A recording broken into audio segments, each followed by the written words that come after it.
apresenta Globo Ciência. Médico legista, professor e antropólogo. Segundo o escritor e jornalista Rui Castro, ele sozinho valia mais do que uma equipe de cientistas.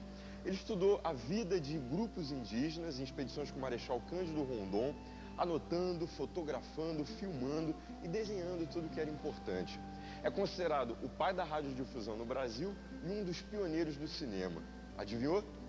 Na série do Globo Ciência dedicada a grandes cientistas brasileiros, você vai conhecer hoje a vida e a obra de Edgar Roquette Pinto.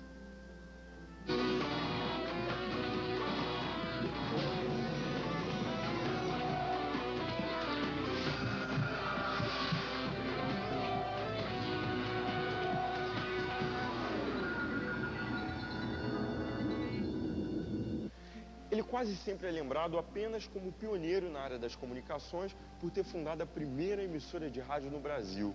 Mas o trabalho de Roquette Pinto vai além disso.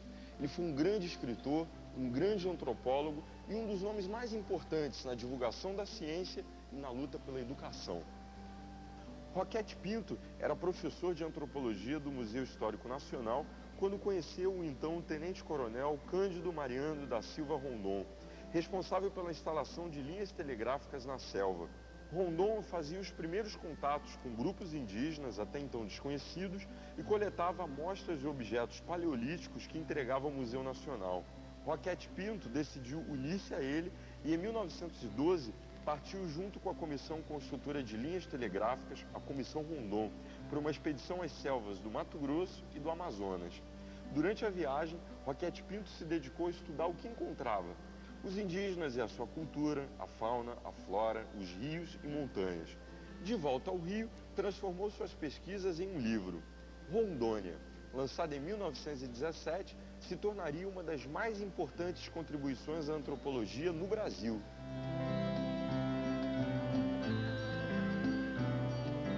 Quem vai nos contar um pouco da história de Edgar Roquette Pinto é Dominique Miranda de Sá. Ela é mestre e doutora em História Social, professora e pesquisadora da Casa de Oswaldo Cruz, da Fiocruz, e uma das organizadoras de um livro sobre Edgar Roquette Pinto. Qual a importância de Edgar Roquette Pinto para a ciência? Bem, Edgar Roquette Pinto foi um dos principais antropólogos brasileiros da primeira metade do século XX, não é? E essa é uma parte importante que precisa ser discutida sobre a obra dele. Mas, além disso, o Roquette Pinto também foi importante no que se refere à difusão científica, nos usos da época, na vulgarização da ciência, na difusão popular da ciência por meio da criação de uma rádio que foi fundada não só por ele, mas por todos ou alguns outros cientistas relacionados e que estavam organizados na Academia Brasileira de Ciências, exatamente para veicular conhecimentos populares sobre a ciência. Enfim, aulas de línguas variadas. E eram voluntários?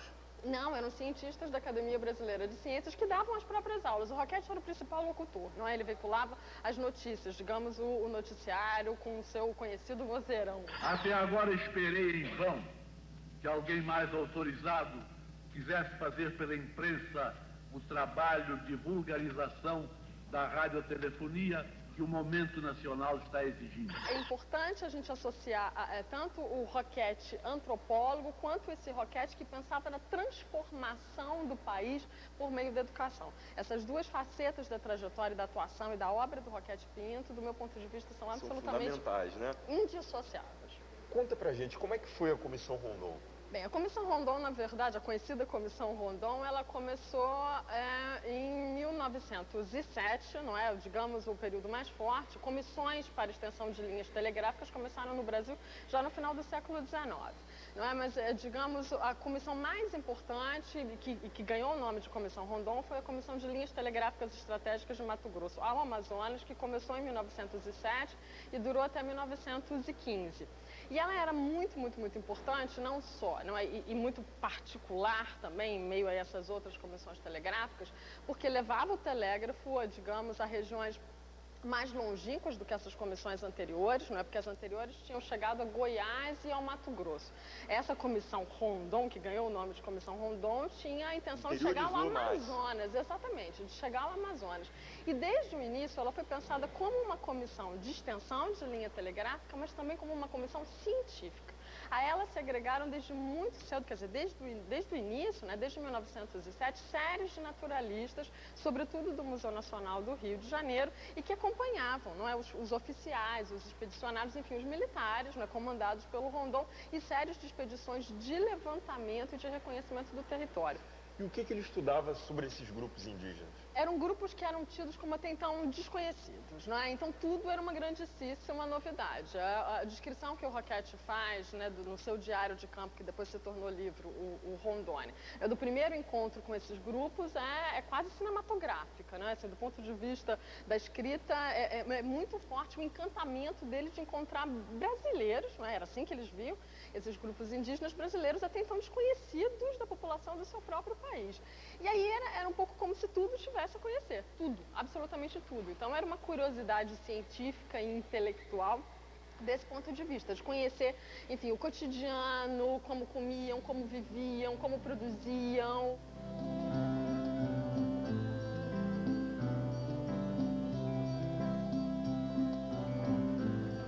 Além da antropologia, Roquette Pinto tinha uma outra paixão, o rádio. E não era qualquer rádio, não. Ele queria um meio de transmitir educação e cultura e promover transformações sociais. O rádio é a escola dos que não têm escola, é o jornal de quem não sabe ler, é o mestre de quem não pode ir à escola, é o divertimento gratuito do pobre. Quem vai nos contar um pouco da incursão de Edgar Roquette Pinto no rádio vai ser o radialista Luiz Carlos Saroldi. Ele é mestre em comunicação e escritor. Como é que surgiu a Rádio Sociedade? Alexandre, isso surgiu porque o Roquette Pinto já estava com 39 anos, era uma pessoa conhecidíssima no Rio, uma figura popular, respeitada, era secretário-geral da Academia Brasileira de Ciências e já tinha feito nome e renome com aquele livro Rondônia, aquele fruto da expedição com Marechal, depois Marechal, antes com o Coronel Rondon, né, pelo interior do Brasil.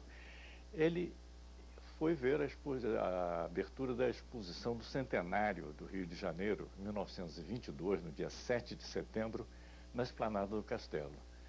E assistiu, viu tudo que tinha lá, os expositores, 50 pavilhões, muita gente, era um grande acontecimento, e o governo tinha posto cornetas, aqueles alto-falantes espalhados por lá, porque haveria a inauguração oficial pelo presidente Epitácio Pessoa, cumprimentando o presidente dos Estados Unidos e abrindo a exposição. Ele ouviu aquilo tudo, mas não se impressionou com os ruídos, porque achou barulhento demais, o som rofenho e que ninguém entendia nada. Mas à noite houve a transmissão do Guarani do Teatro Municipal. E o povo já se encantou mais, porque aí ouviu melhor, né, aquela coisa. E o Roquette deve ter feito uma viagem interior, lembrando de quando ele acompanhava o Rondon pelas selvas do Mato Grosso, e tendo o primeiro contato com indígenas que nunca tinham visto um homem branco, e que derrubavam até os postes telegráficos, porque achavam que era uma colmeia que tinha ali dentro de abelhas. E ele deve ter feito a viagem lembrando de que ele tinha 20 ou 30 anos naquela época e que sentiu ali o tamanho do Brasil, a variedade de gente e de cultura e de natureza brasileira. E ele achou, de repente, que o rádio era o veículo certo para ligar todos esses pontos do Brasil, desse território enorme do Brasil, para chegar a todos os brasileiros, enfim, levando cultura e educação. Então ele se meteu em brios e partiu aos 39 anos para uma aventura absolutamente nova na vida dele, que era promover a fundação da primeira emissora de rádio no Brasil. Como é que ele conseguiu dinheiro para montar a rádio, né? Como é que ele comprava os equipamentos? Pois ele era um sonhador também, além de semeador, né? Porque ele não se preocupou muito com isso, mas simplesmente convocou os sócios da academia para contribuírem, cada um com um pouquinho de dinheiro, para tomar as providências iniciais. E equipamento era uma coisa mais ou menos fácil, não existiam, os rádios eram importados, caríssimos, né? Na época, não existia produção nenhuma industrial de rádio no Brasil. Mas em todo o mundo, antes da indústria entrar, tinha existido uma coisa muito simples, que era um rádio feito em casa, chamado Rádio Galena, que era feito com minério barato e de ferro, e que era um ótimo receptor de ondas artesianas. Uma vara de bambu plantada no jardim servia de antena. Dela escorriam fios de cobre que iam até a sala e se enfiavam numa bobina de papelão, a qual devia ser o aparelho. Deste saiu uma tomada de terra comicamente ligada à torneira da pia e um fone comum de telefone para ser aplicado à orelha. O Roquete Pinto também montou uma geringonça dessa, não foi? A própria rádio que ele montou inicialmente Era assim. era também uma geringonça. É por isso que eles usam as coisas mais simples ao alcance da mão e que fizessem efeito, né? E, ao mesmo tempo, depois, quando a rádio é fundada, efetivamente, e que tem despesas maiores, eles, então, também pediram a contribuição dos ouvintes. Edgar Roquete Pinto não admitia que a Rádio Sociedade veiculasse qualquer propaganda política ou comercial. Sem dinheiro para modernizar a emissora e para enfrentar a concorrência, optou por doá-la ao Ministério da Educação com uma única exigência: que fosse mantido o seu caráter educativo sem qualquer vínculo comercial, político ou religioso. Depois do intervalo, você vai conhecer como é que era Roquete Pinto em família e vai ver como são feitas as pesquisas antropológicas hoje. Só um minutinho e a gente volta já já. É bem rápido, hein? Gosto muito de gíria e tenho horror à gramática. Se escrevo certo, é sempre por acaso. Edgar Roquete Pinto, personagem de hoje da série do Globo Ciência dedicada a grandes cientistas brasileiros, era membro do Instituto Histórico Geográfico Brasileiro, da Sociedade de Geografia, da Academia Brasileira de Ciências e da Academia Nacional de Medicina. No Museu Nacional, do qual foi diretor em 1926, ele organizou a maior coleção de filmes científicos do Brasil. Eleito para a Academia de Letras, ele ocupou a cadeira de número 15, que pertenceu ao poeta Osório Duque Estrada, autor do hino nacional brasileiro. E no discurso de posse ele causou um furor ao dizer que o Brasil foi o responsável pelo início da Guerra do Paraguai. E antes que o atacassem, ele deixou claro: pelo progresso de minha terra, tenho arriscado contente e mais de uma vez a vida que ela me deu. Mas só compreendo o patriotismo que não precisa de mentiras para manter sua existência. Eu vou começar com o neto de Edgar Roquete Pinto, Cláudio Roquete Pinto Boiunga. Ele é professor da PUC do Rio de Janeiro, escritor e jornalista. Seu avô faleceu em outubro de 1954 e o senhor tinha apenas 15 anos, quer dizer, conviveu muito pouco com ele. Como é que ele era em família? Às vezes eu fui com ele para fora de Petrópolis, na casa dele, e nessas viagens era extraordinário, porque tudo que eu perguntava ele sabia tudo. O nome de todas as árvores, o reflexo da nuvem, tudo era uma aula permanente, mas muito saborosa, porque não tinha pose. Era um avô falando com o neto.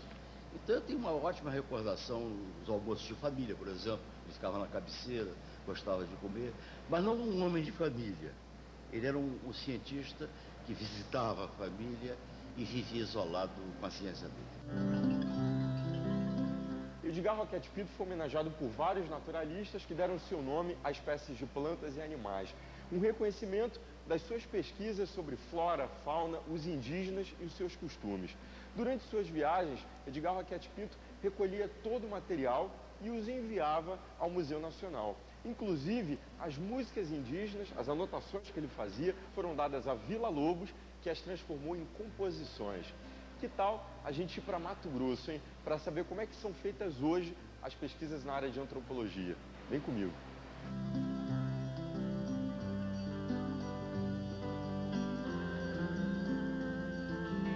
Parecis. Esse é o nome dado a alguns povos indígenas que falavam dialetos da língua pareci. Eles vivem na região dos rios Juruena, Papagaio, Sacre, Verde, Formoso e Buriti, no oeste de Mato Grosso. Em várias áreas nos municípios de Tangará da Serra, Campo Novo, Vila Bela da Santíssima Trindade e Diamantino. Dóceis e pacíficos eram uma das fontes de escravos preferidas dos bandeirantes. Foram encontrados pelo Marechal Rondon, que os conduziu para terras protegidas por suas tropas e se tornaram seus principais guias na região.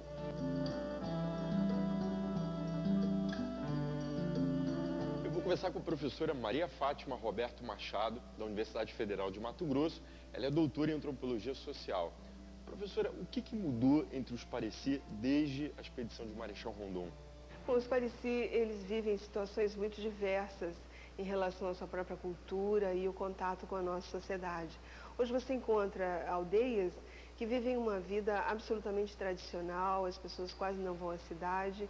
E, por outro lado, você encontra índios Pareci vivendo na cidade em decorrência do fim da linha telegráfica. Então, encontramos muitas situações diversas, mas, de um modo geral, o que se pode dizer é que todos eles continuam se identificando como índios Pareci, como índios Halite, e têm muito orgulho disso. E os conhecimentos dos Pareci, eles têm uma ciência, digamos, intuitiva? Bom, os índios, de um modo geral, têm ciência. Hoje, os próprios pesquisadores estão perdendo o preconceito e começam a chamar o conhecimento, a tradição indígena como sendo ciência. Até porque a nossa ciência tem uma base bastante forte no conhecimento desses povos tradicionais. Então você tem hoje, se você for pensar, por exemplo, a biologia, tem todo um ramo novo da biologia, de vanguarda, que é a etnobiologia, que não é mais do que o reconhecimento do saber indígena levado para as academias. Eu vou conversar com Zita Enoré, neta de Maximiano Enoré, que trabalhou na Comissão Rondon. Pareci foi o nome dado pelos brancos, mas como é que vocês se autodenominam? Halite. Essa é a tradução usada na língua materna. Na nossa língua materna é Halite. É a mesma coisa que Pareci ou Pareci. Qual a importância de Roquete Pinto para o povo Pareci? Ele observou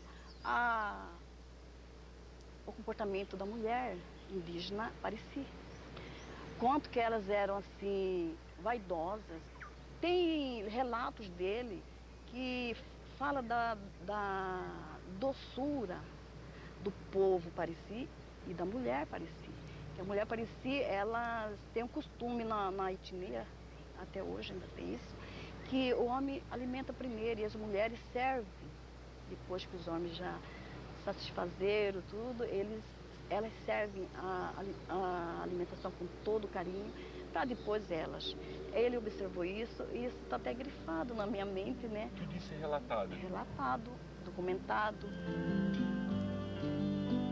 Eu vou conversar com Eudésio Zonoizô, neto de Maximiano Zonoizô, que trabalhou na Comissão Rondon.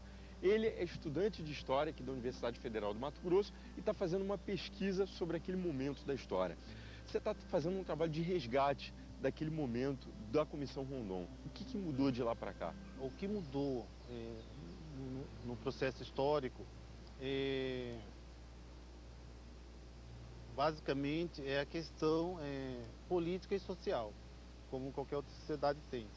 Só que para nós, Pareci, isso foi maior ainda, porque com os fins da linha telegráfica, sem preparo profissional, então vir para a cidade sem ter uma noção do que fazer, então essa já é uma alteração muito grande, já foi um choque muito grande para a nossa etnia. Então essa já é uma das transformações imensa que ocorreu. Qual a importância de Roquete Pinto para os Pareci? Ele achou um povo especial, né? Especial pela sua composição genética, pelos seus traços físicos. Inclusive ele até media, né? Ele tinha um método de analisar determinadas origens, como ele viu os Pareci. Ele começou a medir orelha, nariz, medir mesmo, metricamente. Então ele teve um certo interesse por esse povo e escreveu sobre a nossa etnia, sobre as questões da culinária, bebida, dança, música. Então ele exerceu um certo interesse nele.